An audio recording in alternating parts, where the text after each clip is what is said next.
Hare Krishna, my friends. Welcome to Bhaktiville. Welcome to Nectar of Devotion night. Here we are. We're here with Greece, Bhakti Greece, and Bhakti Mimulus, and Candita is on her way, so she'll be here also. Nice to see you all. So tonight's reading of Nectar of Devotion will start on page 53 of the book, or page 89 of the PDF. We're reading chapter 6, How to Discharge Devotional Service. We'll also look at two other translations of this section to broaden our understanding of these important devotional activities. I thought long and hard about this, whether I should bring in these other translations, but I don't think it will be disturbing to Srila Prabhupada, since we're trying to understand these activities in more depth. So that's what I ended up concluding, and I hope you all agree. On Facebook, I will post the slides so that you can peruse them at your leisure. I'll post them in a separate post under or near the video. All right, so let me get started by offering my obeisances. I offer my respectful obeisances unto His Divine Grace, A.C. Bhaktivedanta Swami Prabhupada, who is very dear to Lord Krishna, having taken shelter at His lotus feet. Our respectful obeisances are unto you, Spiritual Master, servant of Bhaktisiddhanta Saraswati Goswami. You are kindly preaching the message of Lord Chaitanya Dev and delivering the Western countries which are filled with impersonalism and voidism. I also offer my respectful obeisances unto the Vaishnava devotees here of the Lord. They are just like desire trees and can fulfill the desires of everyone, and they are full of compassion for the fallen conditioned souls. Jai. All right. Om Namo Bhagavate Vasudevaya. Om Namo Bhagavate Vasudevaya. Om Namo Bhagavate Vasudevaya.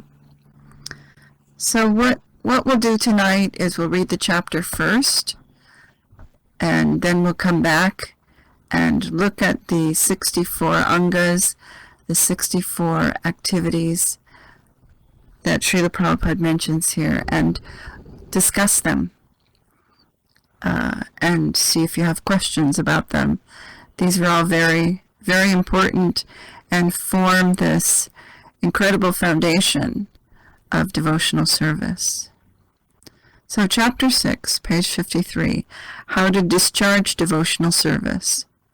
Srila Rupa Goswami states that his elder brother, Sanatana Goswami, has compiled Hari Bhakti Vilas for the guidance of the Vaishnavas, and therein has mentioned many rules and regulations to be followed by the Vaishnavas. Some of them are very important and prominent, and he will now mention these very important items for our benefit. The purport of this statement is that Srila Rupa Goswami proposes to mention only basic principles, not details. For example, a basic principle is that one has to accept a spiritual master. Exactly how one follows the instructions of his spiritual master is considered a detail. For example, if one is following the instruction of his spiritual master, and that instruction is different from the instructions of another spiritual master, that is called detailed information. But the basic principle of acceptance of a spiritual master is good everywhere, although the details may be different. Srila Rupa Goswami does not wish to enter into details here, but he wants to place before us only the principles. He mentions the basic principles as follows. 1. Accepting the shelter of the lotus feet of a bona fide spiritual master. 2. Becoming initiated by the spiritual master and learning how to discharge devotional service from him. 3. Obeying the orders of the spiritual master with faith and devotion. 4. Following in the footsteps of great acharyas or teachers under the direction of the spiritual master. 5. Inquiring from the spiritual master how to advance in Krishna consciousness. 6.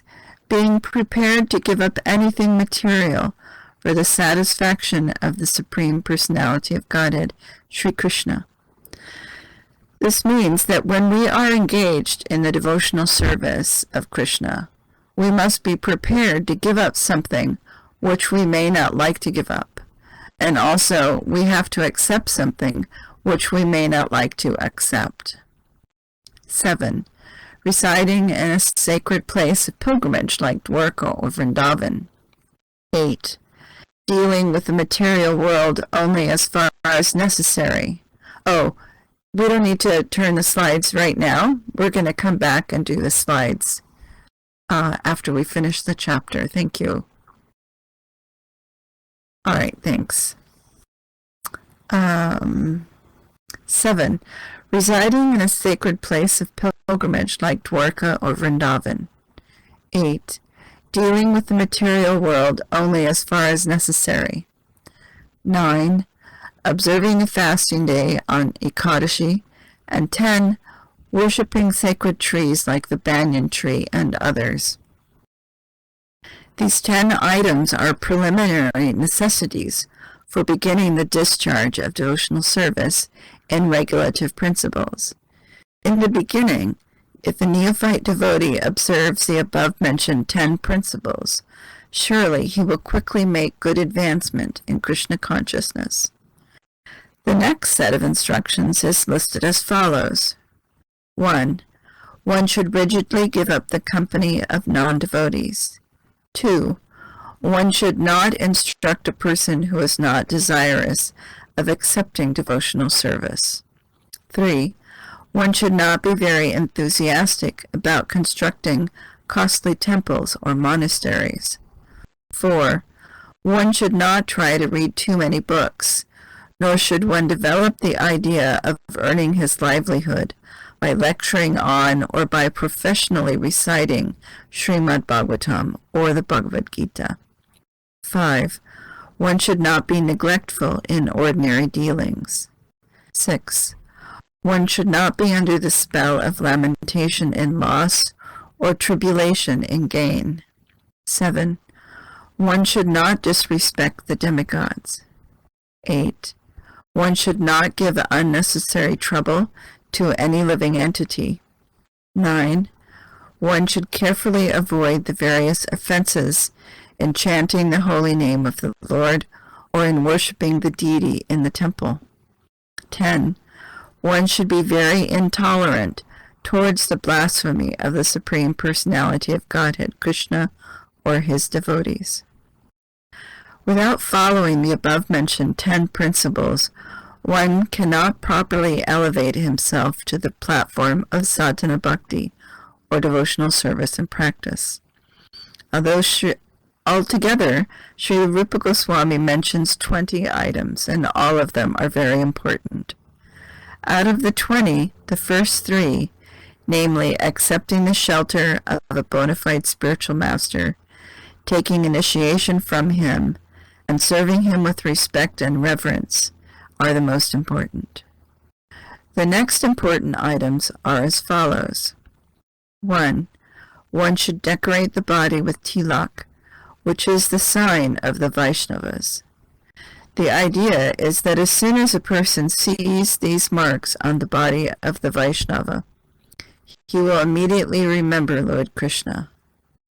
Lord Chaitanya said that a Vaishnava is he whom, when seen, reminds one of Krishna.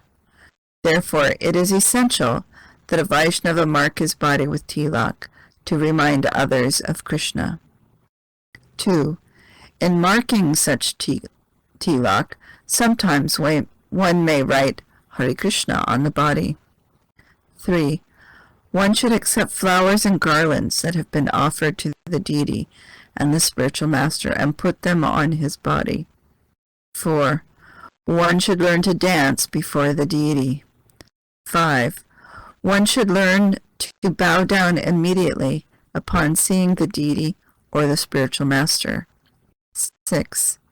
As soon as one visits a temple of Lord Krishna, one must stand up. 7. When the deity is being borne for a stroll in the street, a devotee should immediately follow the procession. In this connection, it may be noted that in India, especially in Vishnu temples, the system is that, apart from the big deity, who is permanently situated in the main area of the temple, there is another set of smaller deities which are taken in procession in the evening. In some temples, it is the custom to hold a big procession in the evening with a band playing and a nice big umbrella over the deities, who sit on decorated thrones on the cart or palanquin, which is carried by the devotees. The deities come out onto the street and travel in the neighborhood, while the people of the neighborhood come out to offer prasadam. The residents of the neighborhood all follow the procession, so that it is a very nice scene. When the deity is coming out, the servitors in the temple put forward the daily accounts before them. So much was the collection, so much was the expenditure. The whole idea is that the deity is considered to be the proprietor of the whole establishment, and all the priests and other people taking care of the temple are considered to be the servants of the deity. This system is very, very old and is still followed, so therefore it is mentioned here that when the deity is on a stroll, the people should follow behind. 8.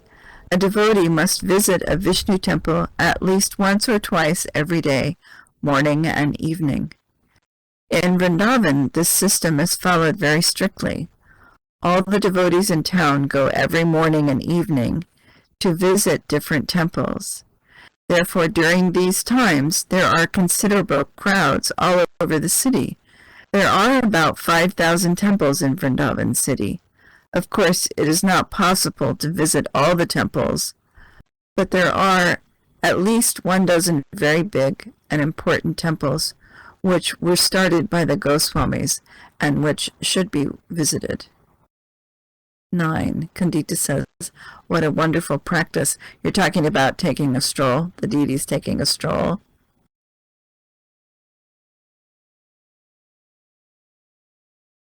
I like that one. So,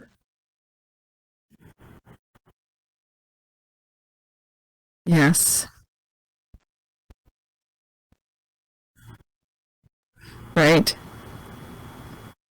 right, right, I agree. 9. One must circumambulate the temple building at least 3 times. In every temple there is an arrangement to go around the temple at least 3 times. Some devotees go around more than 3 times, 10 times, 15 times, according to their vows. The Goswamis used to circumambulate Govardhan Hill, which takes really a long time. 10. One should circumambulate the whole Vrindavan area. 11. One must worship the deity in the temple according to the regulative principles, offering arati, prasadam, decorating the deity, etc. These things must be observed regularly. 12. Rendering personal service to the deities. 13. Singing. 14. Sankirtan. 15. Chanting. 16. Offering prayers. 17. Reciting notable prayers. 18. Tasting Mahaprasadam, food from the very plate offered before the deities. 19. Drinking Charanamrita, water from the bathing of the deities, which is offered to guests. 20. One must smell the incense and flowers offered to the deities. 21. One must touch the lotus feet of the deity. 22. One must see the deity with great devotion. 23. One must offer artik at different times. 24. One must hear about the Lord and his pastimes from Srimad Bhagavatam, the Bhagavad Gita, and similar books. 25. One must pray to the deity for his mercy. 26. One should remember the deity. 27. One should meditate upon the deity. 28.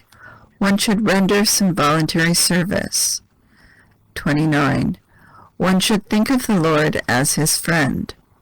30. One should offer everything to the Lord. 31. One should offer a favorite article as food or a garment. 32. One should take all kinds of risks for Krishna's benefit. 33. In every condition, be a surrendered soul. 34. Pour water on the Tulasi tree. 35. Regularly hear Srimad Bhagavatam and similar literature. 36. Live in a sacred place like Mathura, Vrindavan, or Dwarka. 37. Offer service to the Vaishnavas, devotees. 38. Arrange your devotional service according to your means. 39. In the month of Kartik, October-November, make arrangements for special services. 40. During Janmashtami, the time of Krishna's appearance in this world, observe a special service. 41. Do whatever is done with great care and devotion for the deity.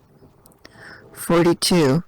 Relish the pleasure of Bhagavatam reading amongst devotees and not amongst outsiders. 43. Associate with devotees who are considered more advanced. 44. Live in the jurisdiction of Mathura. Now, the total regulative principles come to an aggregate of 64 items. As we have mentioned, the first are the primary 10 regulative principles. Then come the secondary 10 regulative principles, and added to these are 44 other activities. So altogether, there are 64 items for discharging the regulative practice of devotional service. Out of these 64 items, 5 items, namely offering water to the Tulsi tree, hearing Srimad Bhagavatam, associating amongst the devotees, Sankirtan, and living in Mathura, are very important. The 64 items of devotional service should include all of our activities of body, mind, and speech. As it was stated in the beginning, the regulative principle of devotional service enjoins that all of our senses must be employed in the service of the Lord. Exactly how they can be thus employed is described in the above 64 items. Now Srila Rupa Goswami will give evidence from different scriptures supporting the authenticity of many of these points. All right, so we're going to stop reading from Nectar of Devotion right here, and we're going to look at the slides. And who's doing the slides, Kandita or Bhakti? Okay.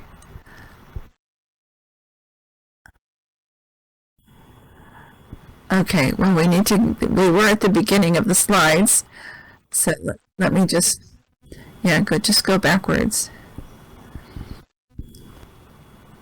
There are 17 slides total, so it's kind of long.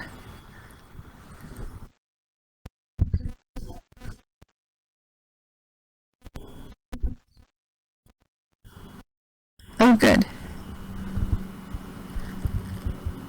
Let me know when you're back at the beginning. The pink is the beginning. So you're almost there. That's it. I can't see it, but I can see the colors. So that's the beginning. It's all blurry. It's all right.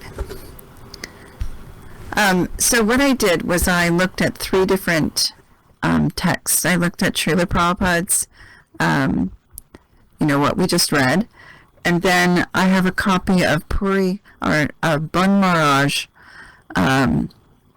translation of Bhakti Rasamrita Sindhu, which is what Srila Prabhupada is using to compile all of these chapters in Nectar of Devotion. And then Srila Vishwanath Chakravarti Thakur, an associate of Lord Chaitanya's, wrote something called Bhakti Rasamrita Sindhu Bindu, which means a drop of the Nectar of Devotion. So it's a summary of the salient points of the Bhakti Rasamrita Sindhu. So Srila Narayan Maharaj translated each one of these phrases and then used and then translated what Vishwanath Chakravarti said. Yes, it's very clear. So what I did was I compared those 3 texts for each one of these angas, each one of these features, or these activities or limbs of bhakti. So what I'm going to do is read across the row, across the columns, and I'll separate them by just saying then and then, instead of having to introduce each person each time I go across. So first is Srila Prabhupada, and then Bon Maharaj, and then Vishwanath Chakravarti. So Srila Prabhupada starts, "These 10 items are preliminary necessities for beginning the discharge of devotional service in regulative principles. And then, these 10 forms or angas of sadhana bhakti are to be followed as indirect spiritual practices. And then, of the 64 limbs or angas of bhakti that are described in Bhakti Rasamrita Sindhu, the first 10, beginning with taking shelter of the lotus feet of a spiritual master, involve the cultivation of bhakti through endeavors arising from positive activity. These 10 limbs are the beginning forms of bhajan. 1. Accepting the shelter of the lotus feet of a bona fide spiritual master. And then, submission to the feet of the guru, spiritual master. Then, taking shelter at the lotus feet of Sri Guru. So those are all pretty much the same, but as we go through these, you'll see that some are not very different, but kind of expanding on the original of what Srila Prabhupada has said. And that's what I found so illuminating about doing this little exercise. Someone has their mic on. I just thought I'd say that. So number 2, becoming initiated by the spiritual master and learning how to discharge devotional service from him. And then receiving training from him in spiritual initiation and practices regarding Sri Krishna. And then receiving initiation and spiritual instructions. Number 3, obeying the orders of the spiritual master with faith and devotion, and then serving the spiritual master with affectionate zeal, and then serving Sri Guru with love. And I just thought that those 3 together were just perfect. 4, following in the footsteps of great acharyas or teachers under the direction of the spiritual master, and then following in the path of saints, and then following the path of sadhus. 5, inquiring from the spiritual master how to advance in Krishna consciousness, and then inquisitiveness about the esoteric ways of spiritual practices or about the highest religion, and then questions about the procedures of bhajan. 9. Being prepared to give up anything material for the satisfaction of the Supreme Personality of Godhead, Sri Krishna. This means that when we are engaged in the devotional service of Krishna, we must be prepared to give up something which we may not like to give up, and also we have to accept something which we may not like to accept. And then, renouncing all pleasures, relatives, wealth, wife, and children, and others, for the sake of receiving the compassion and grace of the Supreme Lord Krishna, Lord Sri Krishna, or sacrificing everything for the sake of Sri Krishna. Note, for the sake of Krishna does not mean that all renounced objects, such as wealth, pleasures, wife, children, etc., should be offered to Lord Sri Krishna for his pleasure, but renunciation here means receiving the grace of the Lord, which alone is the cause of God realization. And then, renunciation of all enjoyment for the sake of Krishna.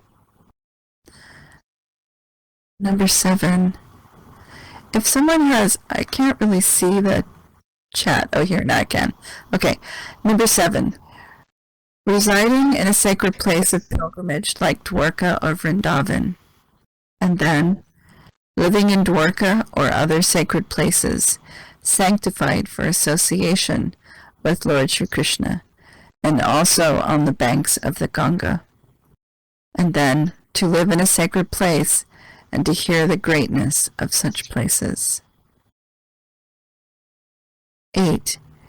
Dealing with the material world only as far as necessary. And then, Kandita, is your mic on? Yes, your mic is on. Yes, it is. That's okay, thank you. 8. Dealing with the material world only as far as necessary. And then, in all works of daily conduct, accepting only things which are reasonably necessary. And then, accepting only what is required for the sustenance of bhakti. 9. Observing the fasting day on Ekadasi. And then, observing Ekadasi, Janmashtami, and other sacred days, which are favorable to the Lord, by observing fast, and then observing the vow of Ekadasi. 10. Worshipping sacred trees like the banyan trees and others, and then giving importance to myrobalan trees, which I had to look up. It's a kind of plum or gooseberry, and the holy fig tree, and then offering respects to Ashvata tree, Tulsi, the myrobalan tree, the cows, Brahmins, and Vaishnavas. So those are the first 10. So the second 10, Srila Prabhupada says, without following the next 10 principles, we cannot properly elevate himself to the platform of sadhana bhakti or devotional service. Altogether, Srila Rupa Goswami mentions 20 items, and all of them are very important. Out of the 20, the first 3, namely accepting the shelter of a bona fide spiritual master, taking initiation from him, and serving him with respect and reverence, are the most important. And then, though all these 20 features of spiritual practice are doors for entering into the path of sadhana bhakti. Yes, did we get lost? We're in the blue part, the beginning of the blue part.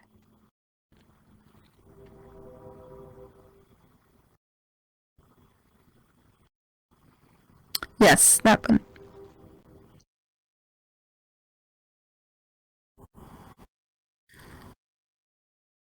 Okay, I'm on the slide. I'm on the second column.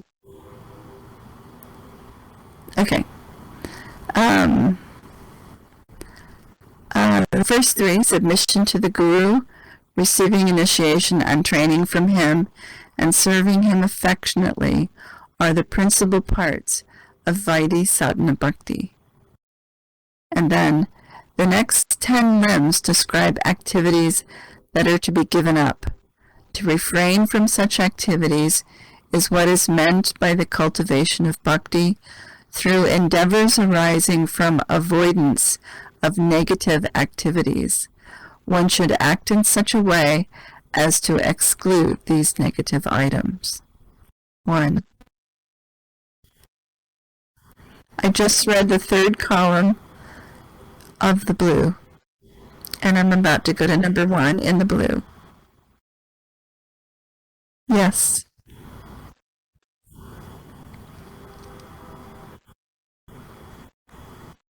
Yes, that one right there. Yep, that's the one. Okay.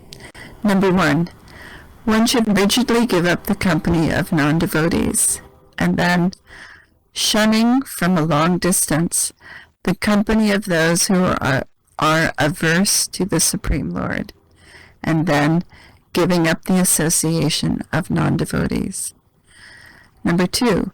One should not instruct a person who is not desirous of accepting devotional service, and then avoiding the temptation of giving initiation to too many persons and thus being entangled by disciples, and then renouncing the desire to recruit many disciples. Number 3. One should not be very enthusiastic about constructing costly temples or monasteries, and then not being over-enthusiastic about pomp and grandeur, and then renouncing excessive undertakings. I see that we're past our half hour, so we can stop there and pick this up next week. Are you finding this an interesting exercise to look at these different things? Yes, Bhakti says he likes it. Yes, okay. Okay, yeah, okay. Yeah, I remember the first time I read something written by Bhaktisiddhanta Saraswati, I was so surprised at how different his approach to everything was. And then I realized that, the different acharyas have written all these books, and Lordy, we should be reading them. Of course, after we finish reading Srila Prabhupada's books. So, that's what I decided to do with just these 64 items, to look at all 3 different books and put them together and compare them.